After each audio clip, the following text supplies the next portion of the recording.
Assalamualaikum warahmatullahi wabarakatuh. Selamat siang mahasiswa semuanya. Kita kembali lagi di mata kuliah matematika ya, matematika dasar.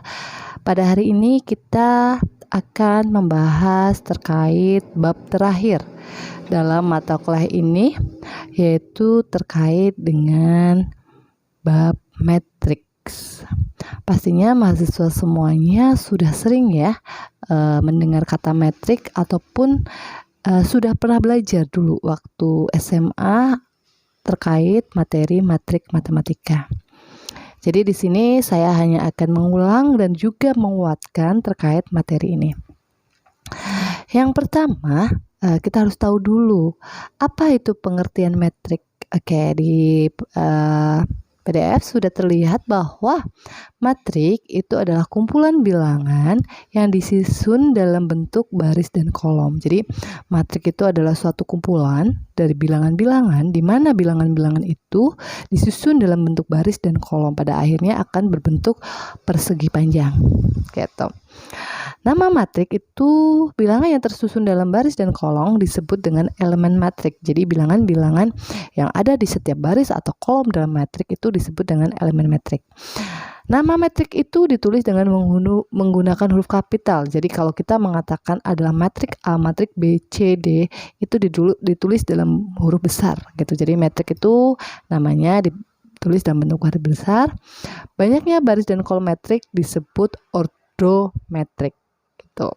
Jadi kalau barisnya ada berapa, kolomnya ada berapa, itu disebut dengan ordometrik. Lah, bentuk umum kita kan tidak bisa menentukan kan ya, berapa banyak metrik dan berapa banyak kolomnya, maka bentuk umum dari sebuah metrik A itu tampang di situ, yaitu A sama dengan, itu adalah simbol metrik itu seperti kurung ya, tapi tegak, kurung tegak. Di situ ada A11, A12, A13 secara lurus ke samping, sedangkan ke bawah A11, A21, A31 sampai AM1. Ini menunjukkan bahwa satu di depan pada setiap elemen itu menunjukkan baris ke satu. Kalau baris kedua berarti A21. Sedangkan untuk keterangan yang nomor yang berikutnya 1,1 berarti baris 1 kolom 1. 1,2 berarti baris 1 kolom 2. M3 berarti baris M kolom 3. Seperti itu, paham ya? Jadi yang di depan itu adalah barisnya, banyaknya baris, yang di belakang adalah banyaknya kolom. Tuh, saya jelaskan. Kita masuk ke contoh. Di sini ada contoh, ada metrik B. B itu adalah suatu metrik yang anggotanya 2, 5, min 4, min 1, 6, 7.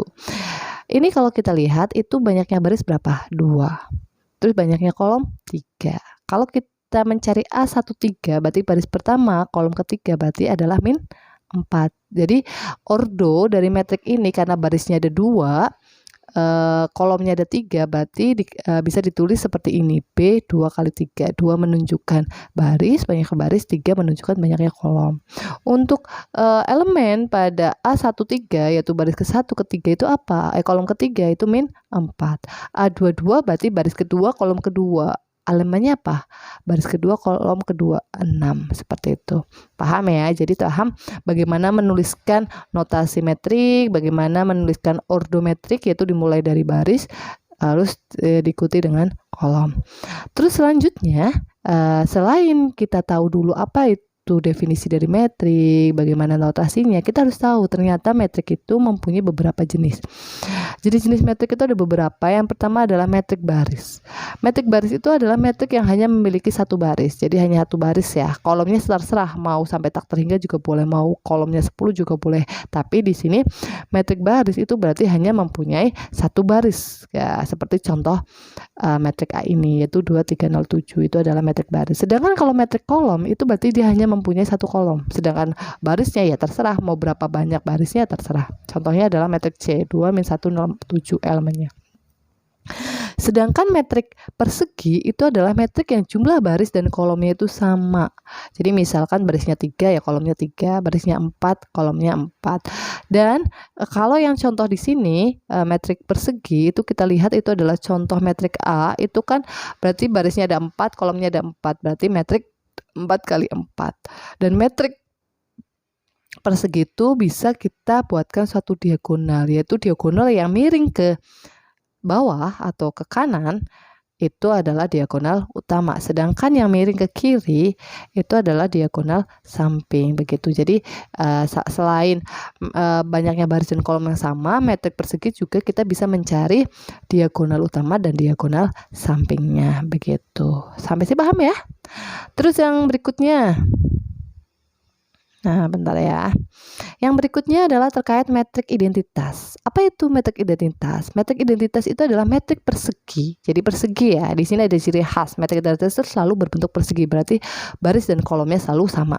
Yang elemen-elemen pada diagonal utamanya, diagonal utama tadi ya, yang miring ke kanan, itu selalu 1, sedangkan elemen lainnya selain diagonal utama itu adalah 0.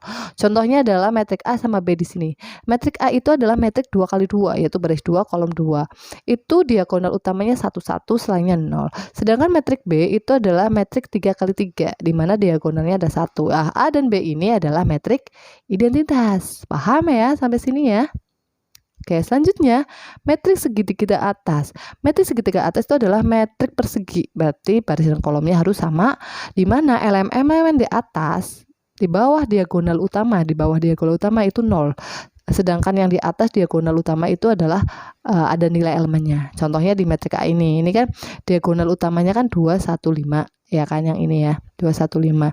Nah, elemen-elemen di bawah 215 itu semuanya adalah 0. Ini disebut dengan metrik segitiga atas. Sedangkan atau metrik segitiga bawah itu kebalikannya, berarti yang elemen-elemen nilai 0-nya itu yang berada di atas diagonal utamanya ya kan.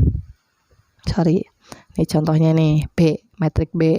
Itu kan metrik diagonal utamanya kan 215. Di atas 215 elemennya adalah 0. Ini disebut dengan metrik segitiga bawah. Yang terakhir, jenis metrik yang terakhir itu adalah metrik 0. Apa itu metrik 0? Adalah metrik yang seluruh elemennya itu 0 dan tidak ada batasan, itu mau metrik bentuk persegi atau berapapun baris dan kolomnya itu tidak ditentukan. Selama semua elemen atau anggota dalam metrik tersebut itu 0 semuanya, itu disebut dengan metrik 0. Oke, dari 7 jenis metrik tersebut, apakah ada pertanyaan? Sudah paham? Paham ya? Baik, selanjutnya kita akan membahas terkait dengan transpose metrik. Apa itu transpose metrik? Itu adalah perubahan bentuk metrik di mana elemen pada baris menjadi elemen pada kolom atau sebaliknya. Jadi transpose itu membalikkan. Jadi yang tadinya dia berada di elemen pada baris, dia akan berubah menjadi kolom. Yang kolom menjadi baris. Contohnya ini, metrik A itu kan 241 min 350. Transportnya itu kan barisnya itu, kalau baris 241 itu kan di baris ya 241 itu dijadikan kolom menjadi 241.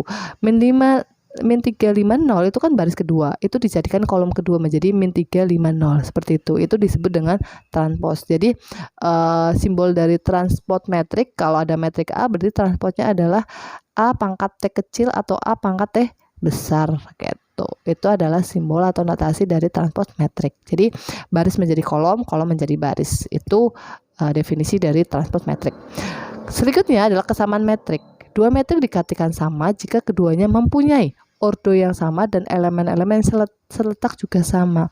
Jadi yang disebut dengan kesamaan metrik itu dia pasti harus mempunyai ordo yang sama. Jadi jumlah baris dan kolomnya sama. Terus elemen-elemen yang pada setiap anggota itu juga sama. Misalkan pada baris 1 kolom 1 ya, misalkan 2 ya, di metrik yang sama itu juga harus 2, seperti itu.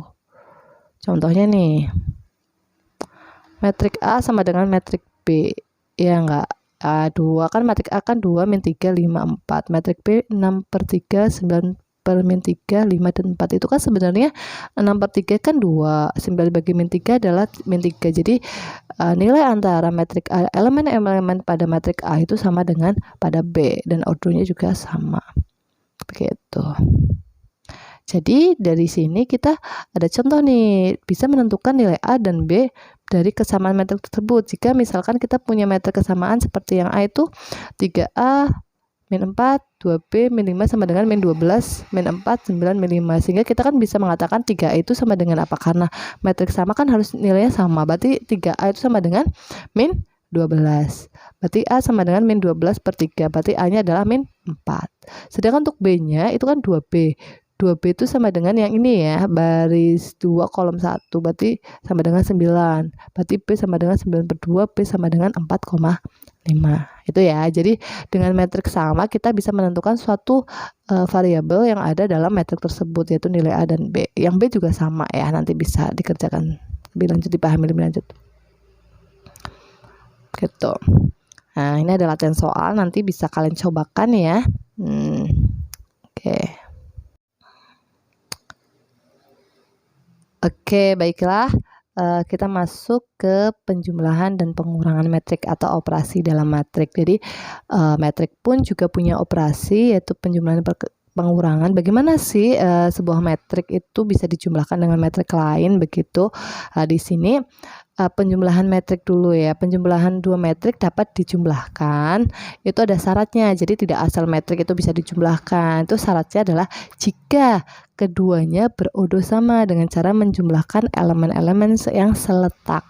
Nah, gitu. Jadi syarat dua metrik atau lebih itu bisa dijumlahkan itu kalau metrik tersebut itu mempunyai ordo yang sama. Kalau ordonya sudah sama, banyaknya kolom sama baris sama, mereka sudah bisa dijumlahkan. Nah, bagaimana cara menjumlahkannya? Ya kita jumlahkan setiap elemen-elemen yang saling bersesuaian, yang seletak. Misalkan baris 1 kolom 1 ya dijumlahkan dengan baris 1 kolom 1 pada elemen metrik yang dijumlahkan tersebut. Gitu. Contohnya nih, ada 24 min 35 dijumlahkan dengan 1 min 4 5 6. Itu kan sama-sama berodo 2 kali 2, maka dua metrik tersebut bisa dijumlahkan. Nah, kita jumlahkannya gimana? Ya udah 2 ditambah 1, 4 ditambah min 4, 0 kan, 2 tambah 1 kan 3, 4 tambah min 4 kan 0, min 3 tambah 5, 2, 5 tambah 6, 11, seperti itu. Paham ya? Pengurangan juga sama, pengurangan metrik juga sama, syaratnya adalah keduanya harus berodo sama, dan setelah ordonya sama ya udah tinggal dikurangkan aja gitu elemen-elemen yang seletak gitu. Gitu ya, ini contohnya nih, bentar. Minal ini kan berarti 2 kali 3 ya, ini metrik 2 kali 3 yaitu 274 min 3 min 6 min 5 dikurangi min 1 35 24 min 7, 2 dikurangi min 1 adalah 3, 7 dikurangi 3 adalah 4, 4 dikurangi 5 min 1, min 3 dikurangi 2 min 5, min 6 dikurangi 4 min 10 ya, min 5 dikurangi min 7 berarti 2, seperti itu. Mudah ya kalau untuk penjumlahan atau pengurangan pada metrik. Jadi yang penting syaratnya dua metrik tersebut itu harus mempunyai ordo yang sama aja. Tinggal nanti dijumlahkan setiap elemen yang seletak aja begitu. Oke. Baiklah, kita masuk ke perkalian metrik ya. Tadi sudah penjumlahan dan pengurangan, sekarang kita masuk ke perkalian metrik. Apakah sebuah metrik itu bisa dikalikan gitu? Apakah syaratnya juga sama si penjumlahan dan pengurangan? Ternyata perkalian metrik itu dengan bilangan real. Jadi yang pertama itu metrik itu bisa dikalikan dengan bilangan real, itu bisa nggak bisa. Suatu metrik dikalikan dengan bilangan real K, maka setiap elemen metrik tersebut dikalikan dengan K. Jadi kalau dikalikan dengan bilangan real itu kan misal 1, 2, 3, min 1, min 3 itu bilangan real ya, atau akar dan lain-lainnya. Itu tuh cara mengalikannya itu setiap elemen dalam matrik tersebut itu dikalikan dengan bilangan real tersebut nih. Contohnya misalkan 2 dikalikan dengan metrik min 3, 5, 4, 6 tuh kan. Itu hasilnya apa? Itu hasilnya adalah seperti 2 itu dikalikan kepada setiap elemen pada metrik tersebut, maka hasilnya adalah min 6, 2 kali min 3 min 6, 2 kali 5 10, 2 kali 4 8, 2 kali 6 12, seperti itu. Jadi gitu. Jadi suatu metrik dikalikan dengan bilangan real, maka setiap elemen itu dikalikan dengan bilangan real tersebut. Yang kedua adalah perkalian dua metrik. Dua metrik dapat dikatakan jika banyaknya kolom metrik sebelah kiri sama dengan banyaknya metrik sebelah kanan. Jadi kan yang namanya perkalian itu kan ada dua metrik ya. Ini misalkan metrik A dikalikan metrik B, yang depan dikalikan yang belakang. Itu syaratnya metrik depan kolom de ordonya, jumlah kolom itu harus sama dengan metrik yang ada, jumlah kolom metrik yang ada di depan harus sama dengan jumlah baris metrik yang ada di belakangnya, atau kolom yang ada di sebelah kiri sama dengan baris yang ada di sebelah kanan, intinya gitu. Misal A, B, A-nya kiri, B-nya adalah kanan gitu kan. Nah ini, misalkan A itu adalah metrik yang ordonya M kali N, sedangkan B itu adalah yang ordonya P kali Q. Syaratnya dua metrik tersebut itu bisa dikalikan itu kalau N itu sama dengan P, jadi kolomnya A itu akan sama dengan jumlah barisnya B. Gitu, itu baru bisa dikalikan, dan nanti hasil dari perkalian itu akan membentuk suatu metrik baru. Lah, metrik baru itu bentuknya adalah C, yaitu dengan ordo M kali Q sisanya gitu. Gitu ya. Contoh nih.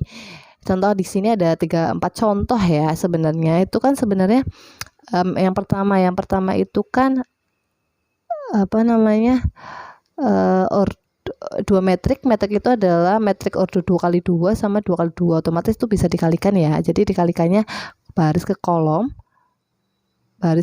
jadi 2 kali 2 min 3 itu dikalikan dengan min 1 sama 1, dikalikan dulu ya kan. 2 dikalikan min 1 ditambah min 3 dikalikan 1, terus 2 dikalikan 0 ditambah dengan min 3 dikalikan 5, terus baris yang kedua 3 kali 4 dikalikan min 1 kali 1, berarti 3 kali min 1 ditambah dengan baris kali kolom, begitu. Intinya seperti itu, hasilnya seperti ini, sehingga diperoleh hasilnya adalah min 5, min 15, 1, 20 begitu. Terus yang nomor 2 ini kan sebenarnya metrik 2 kali 2 sama 2 kali 1, 2 kali 2 sama 2 kali 1 kan kolom yang depan sama yang baris matrik belakang itu kan sama 2, maka ini bisa dikalikan begitu, hasilnya 17,8 begitu ya. Jadi ini itu bisa dipahami tuh.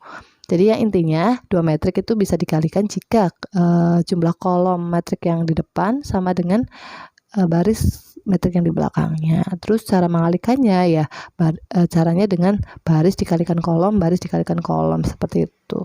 Misalkan nih min 1 sama 5 itu dikalikan 2 kali 3, berarti kan 1 kali 2 ditambah 1 kali 2 ditambah dengan 5 kali 3. Terus 4 sama 0 itu 4 dikalikan 2 ditambah 3 kali 0 kali 3, seperti itu. Sehingga seperti ini diperoleh 17,8 gitu ya. Pokoknya banyak-banyak latihan aja kalau perkalian, intinya gampang, cuma konsepnya itu. Jadi kolom sama baris sama, terus untuk mengalihkan itu baris kalikan kolom, untuk ngecek apakah hasilnya itu sudah betul.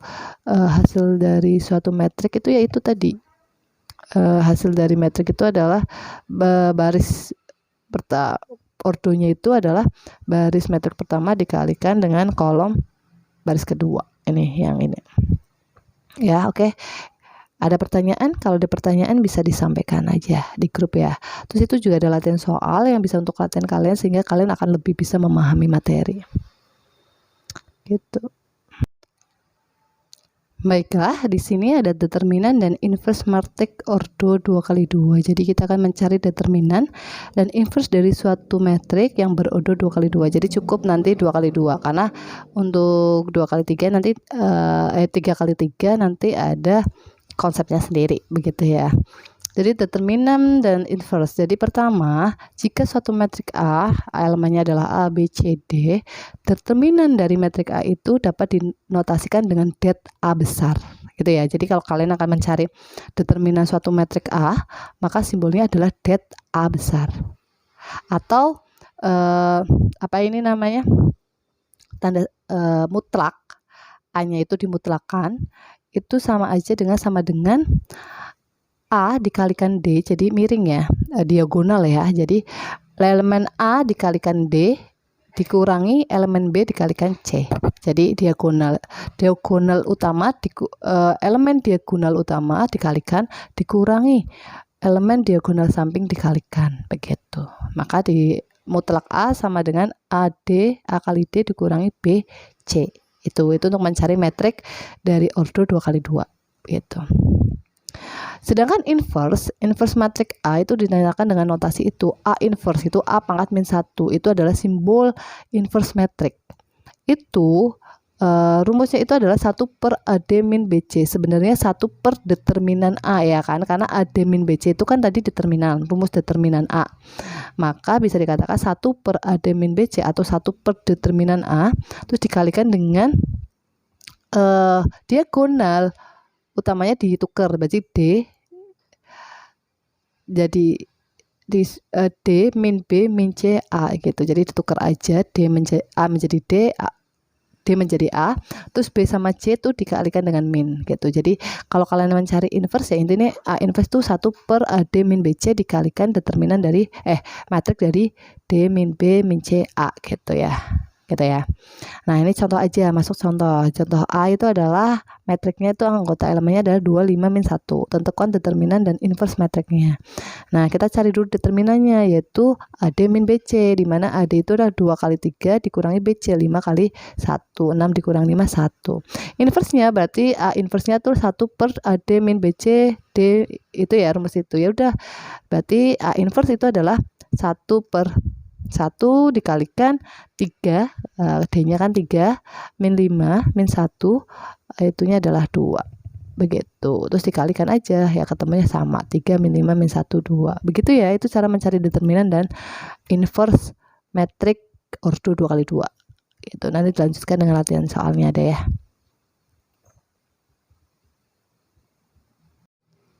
Oke, selanjutnya kita akan membahas terkait dengan kalau tadi kita sudah belajar inverse-nya, ini akan ada lanjutannya. Inverse itu digunakan pada saat kapan begitu kan?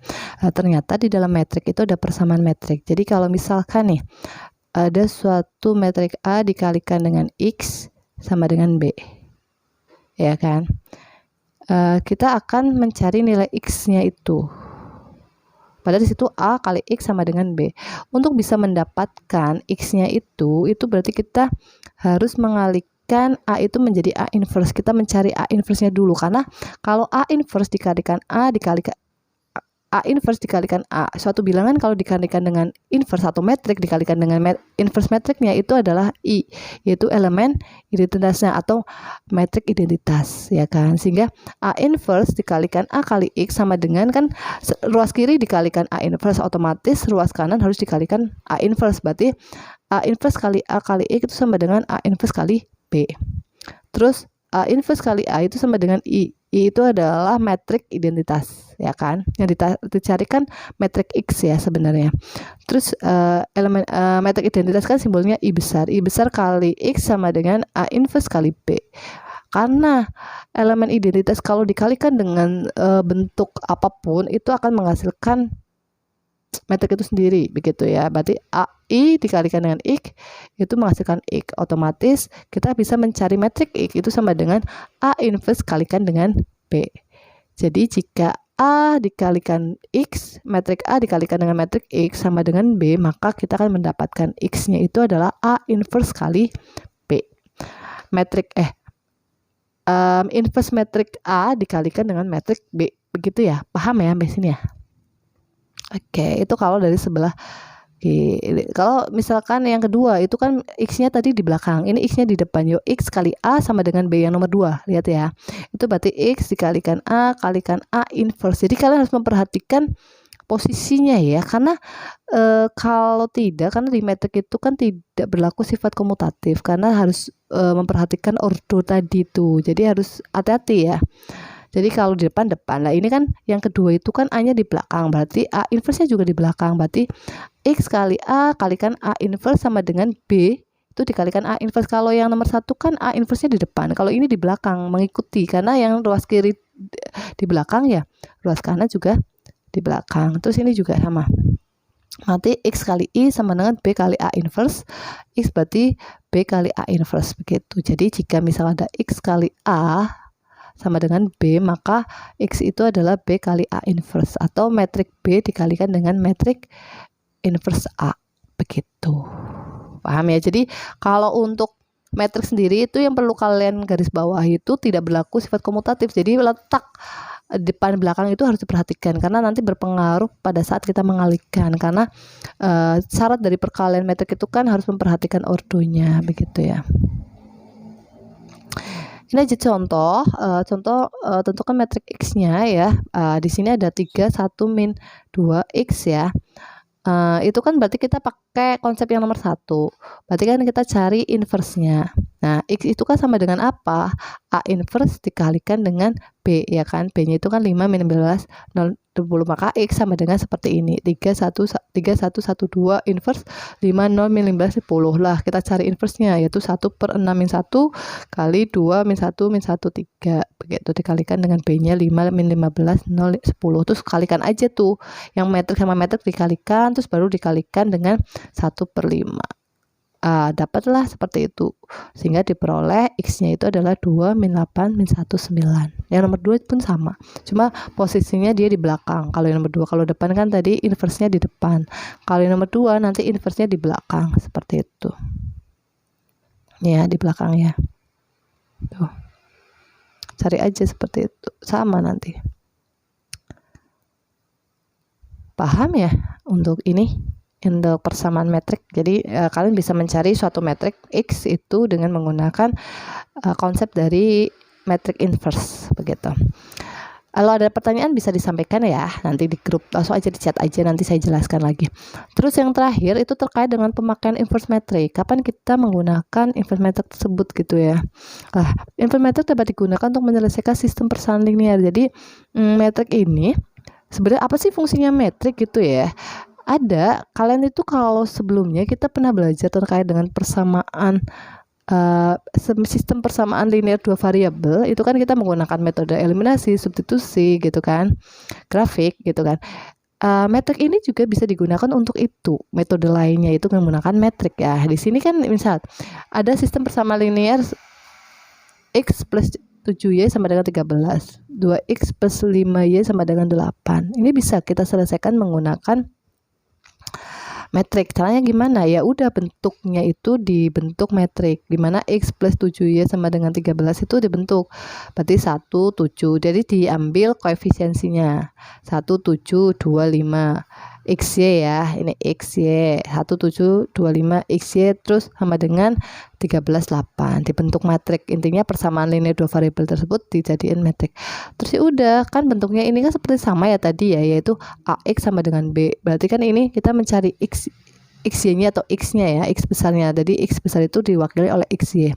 Maka XY sama dengannya ini, inverse dari 1725 dikalikan 13,8. Ya udah, kalian cari aja inverse-nya dari 1725, yaitu 1 per 5 min 14 dikalikan 5 min 7 min 21. Ini ingat ya, pakai konsep inverse tadi dikalikan dengan 13,8. Terus ini yang metrik ini dikalikan dulu, 5 min 7 min 21 dikalikan dengan 13,8 diperoleh 9 min 18. Ini menggunakan perkalian ya. Nah, sehingga diperoleh 1 per min 9 dikalikan 9 per min 18, sehingga diperoleh min 1 sama 2. Maka didapatkan X-nya itu adalah min 1 dan 2. X-nya min 1 dan Y-nya 2. Gitu. Betul nggak? Kalau kalian menggunakan eliminasi substitusi, X sama Y-nya min 1 sama 2 nggak? Sama pasti. Gitu. Jadi cara lain untuk mencari himpunan penyelesaian dari sistem persamaan linear itu bisa menggunakan metrik. Lah Bu, kalau cuma 2 persamaan itu kan enakan pakai eliminasi atau substitusi. Betul. Tapi kalau kita misalkan sistem persamaan itu kan tidak hanya terdiri dari 2 persamaan ya. Kalau misalkan persamaannya itu terdiri dari 5 persamaan dan 5 variabel, nggak cuma 2 variabel, gimana tuh cara menyelesaikannya? Ya bisa sih secara eliminasi atau substitusi, cuma kan sangat lama, harus satu persatu. Tapi kalau menggunakan metrik ini akan lebih mudah. Tapi kita nggak belajar sampai situ, itu cukup nanti yang belajar itu orang-orang matematika, jadi aljabar Jordan gitu ya, di aljabar linear nanti seperti itu. Jadi kalau kalian cukup tahu aja kalau metrik itu sebenarnya bisa untuk digunakan untuk mencari himpunan penyelesaian dari suatu sistem persamaan linear. Begitu ya? Paham ya sampai sini? Ada pertanyaan? Oke, kalau tidak ada nanti langsung latihan soal. Ini kan latihan soalnya sangat banyak. Jadi untuk kalian memantapkan, untuk memahami materi metrik ya dengan latihan-latihan soal tersebut. Begitu. Oke? Baik.